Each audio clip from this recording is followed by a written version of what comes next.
మామూలుగా ఒక ఫీచర్ ఫిలింకి ఒక పాట చేయడమే 15 రోజులు నెల రోజుల్లో ఫినిష్ చేసేస్తున్న ఈ జనరేషన్లో ఒక షార్ట్ ఫిలిం కోసం 4 నెలలు ఒక్క పాట కోసం కష్టమైనా కూడా అందరూ వెతుక్కొని పర్లేదు తర్వాత ఆ పదం వెతుక్కోవడానికైనా మళ్ళీ ఇంకోసారి వింటారు అన్న ఉద్దేశంతో చేసినవి. ఒక్కళ్ళే రైటర్ ఇన్ని పాటలు రాయడం అన్నది కూడా ఈ మధ్య జరగట్లేదు. Is my favourite. అర్థమవుతుంది చెప్పగానే చెబుతున్నది ఇదే ప్రేమని.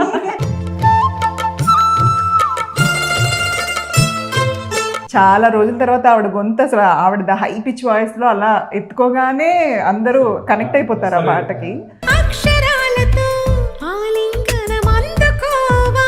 ఇప్పుడు కూడా చిత్రమ్మ గారి పేరు మీరు అలా చెప్తుంటే నాకు గూస్ బంప్స్ వస్తున్నాయి.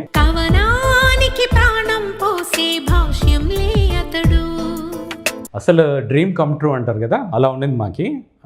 వివేక్కి నేను వేరే పాట రిలీజ్ చేసే సందర్భంలో చెప్పాను అనమాట. నమ్మలేదు వివేక్ గిచ్చాడు ఇలా,